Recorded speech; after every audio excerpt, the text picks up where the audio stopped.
How you doing, guys? Big Mac Dan School here with another video for you. It's time to answer the call of Twisted Dice to see if I can paint an Ork Boy in 5 minutes.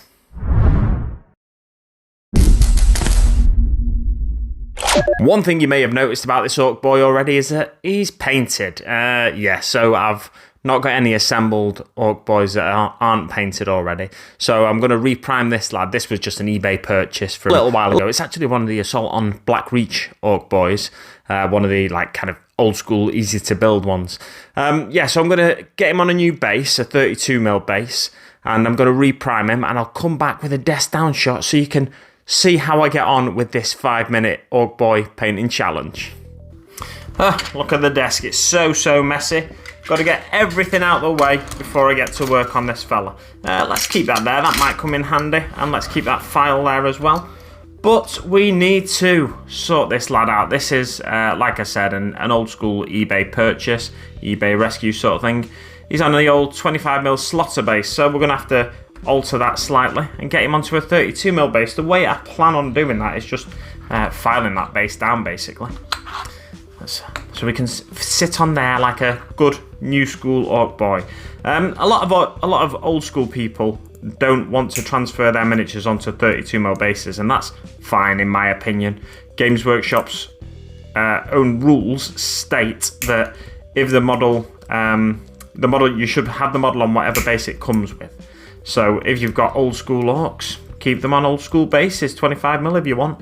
But for me, aesthetically, I've always thought Ork Boys look silly the way they overhang the base on the edges here, because they've got that wide apart stance.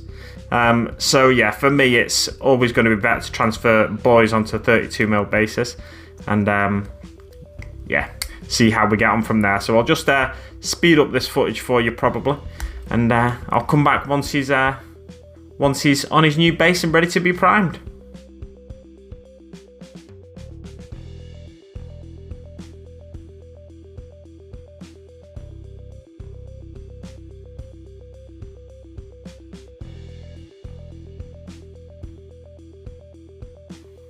So now I'm going to move on to a bit of astrogranite debris, just around the base, around the 25mm base that is, in order to sort of blend the two bases together, hopefully.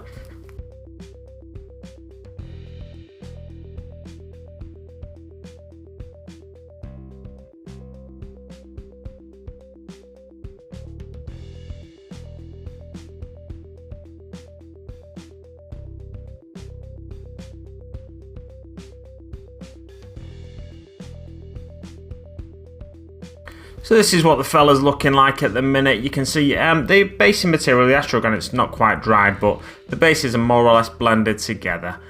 So I might as well just go and prime this fella. It's going to be a quick job in the end anyway. And I'm not too bothered if the primer cracks a little, because it's, like I said, it's going to be a quick job, almost like a throwaway paint job for this orc. It's a 5-minute job. We've got to get the rush on.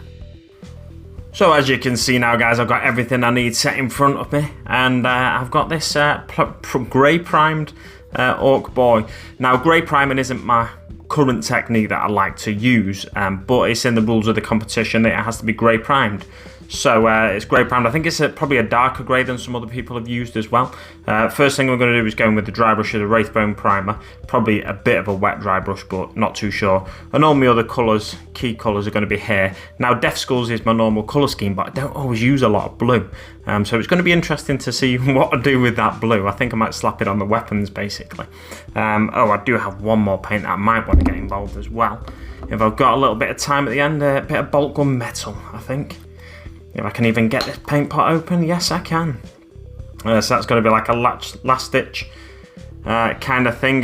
So most of the paints I'm going to be using are like these ones here kind of thing, plus the dry brush. And then these two are like optional paints. If I get that far, or if I feel it needs a little extra green in the recesses on the flesh, then it might be down to the Militarum green to get involved there, or the Wraithbone may be needed on the teeth or whatnot. So here we go. Without any further ado, I guess it's a bit of a tight painting area here, but I think it's time to get started, isn't it? What I'll do is pick up my brush first. I've blue tacked most of my pots down, so I can just sort of attack them with the with the brushes. And then yeah, I've never used this Wraithbone as a dry brush, but I've got a feeling it's going to be fine. So without any further ado, I might as well start the timer and crack on. Bang. So 5 minutes doesn't seem like long enough for me to paint an Ork Boy when you first think about it. Is that going to be? No, it's still a bit too wet, that. But I think it is doable. Here we go. Let's slap this Wraithbone primer on to give it like a zenithal sort of highlight. I think we might need that a little bit wetter on the fleshy areas, especially those tusks. Yeah, I just want it to look a little bit brighter on those areas. Just to pick out the higher areas. I'm going to go over the base with this as well. And just hope that it gives me a nice sort of look. I've also got a hairdryer off to the side of me that I'll be using at different points throughout the video, just to... There we go, he's looking good already. He's looking almost finished, this lad now. And I am 52 seconds in. So nothing to worry about so far. Let's get the hairdryer on him.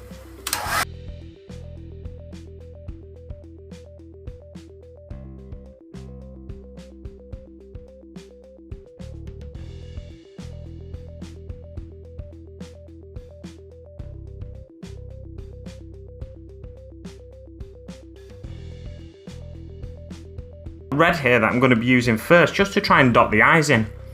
I'm getting a bit extravagant maybe with this step, because you know we're nearly 2 minutes in now, and I'm already going on to details here. But just to try and pick out his eyes with a bit of red, give him a bit of character. There we go. Job done with that one. So that's all I need to do with that. And while I'm at it, oh, picked up the wrong paint there. Actually intended to grab the skeleton horde there for his teeth while I was at it. Just slap it in there, give him a nice toothy grin there. Nothing to panic about so far. We are 2 minutes in, and we're getting onto the some of the good bits here. The boots. Slap the paint on. I need to switch this brush out when I get a second. So the boots I've gone for a wildwood. Drop that brush down.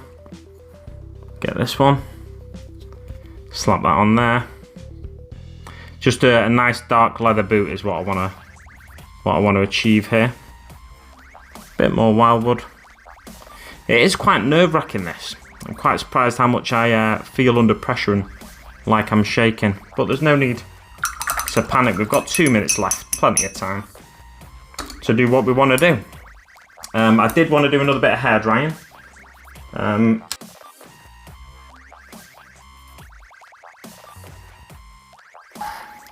Just going to grab some blue paint now, slap it on his weapons.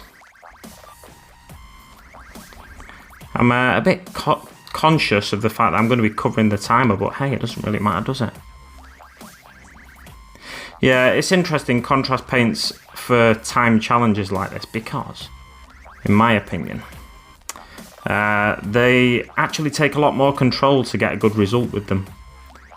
Where GW like to say, yeah, you can use contrast paints, it's going to be amazing, and you can get your miniatures painted in no time. It's not quite like that with contrast paints, in my experience at least. I think we need to get some flesh on him, because we're at the 4 minute mark now. And he's nowhere near done. So let's just grab that. Bit of the old Plague Bearer flesh on there, which is my flesh colour of choice. Now the problem is I'm going to cover his teeth here. Yeah, I'm going to get this guy nowhere near done by the looks of it so far. But the reason I went in earlier with the red is because I wanted to show that he had those red eyes in there. Like he's almost finished. What I might do if I go over the time, which I assume I'm going to now, I'm going to probably finish this boy anyway and just see how long it takes me to finish him to a standard that I'm reasonably happy with. Yeah, absolutely going to go over the time here. But that's no big deal. It's nice to challenge yourself now and again and see. I got a bit of blue on there, so just wash that off. Nice to challenge yourself in a different way now and again and see if you can try and speed up your process in one way or another. I mean, there's speeding up your process, and then there's this, which is a bit ridiculous. Trying to paint a boy in. Yeah, we've gone over the 5-minute mark there just now. I was thinking it was going to be a lot easier, I'll be honest. As I said at the start of the video, I think I'm going to be able to do it. I should be able to do it no problem. But I think part of the issue is contrast paints don't help in terms of speed. They take out that step, that wash step for you. Or I've just realised I've completely missed his hand on this side. Could do it blue, because obviously blue's lucky for flash kits. Not for flash kits, for death schools. I think I've been talking about flash kits earlier, haven't I? There is an issue here as well, because I've got blue on his hand already. But hey. We'll go in there with a bit of Plague Bearer Flash. Yeah, there is an issue as well. I don't know what I was going to say now. Let's see how long it takes me to get this boy up to a standard I'm happy with. I don't like the tone of the skin, frankly, and that is unfortunately a part of the. It's the fault of the challenge, because I don't paint with it from a grey undercoat anymore. I paint from like a bone undercoat, a wraith bone undercoat. Zenithal highlighted over a Zenithal highlighted over a red.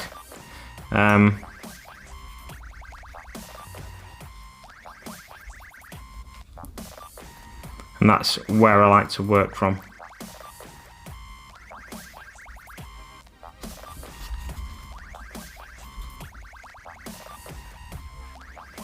So this boy's not actually looking too bad 7 minutes in. He's looking, you know, close to my tabletop standard, I'd argue. What I want to do now is just get some water on the base. Slap a bit of water on and get a bit of that basilicanum grey. Just slap it all around the base there. Just basically use that basilicanum grey as a bit of a wash.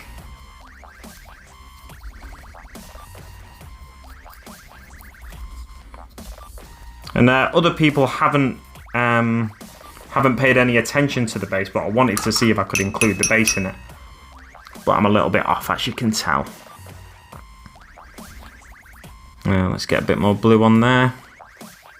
Bit of blue around there. Doesn't matter if we go on the skin a bit, because as I say, Death Schools see blue as a lucky colour. So the more blue paint they've got on them, the better, in their opinion.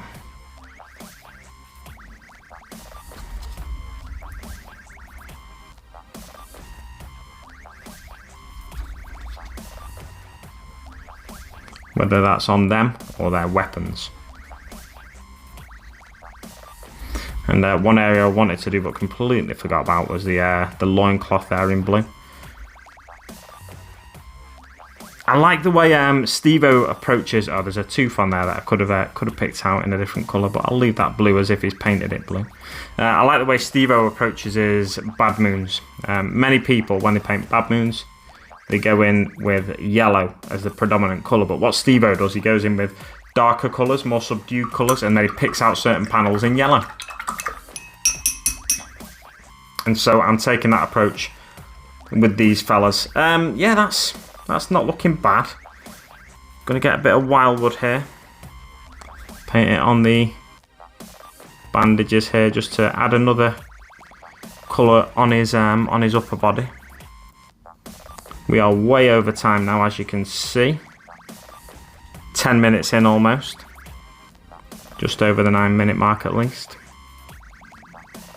I didn't know if that was... No, it's not. I thought he had a bit of a...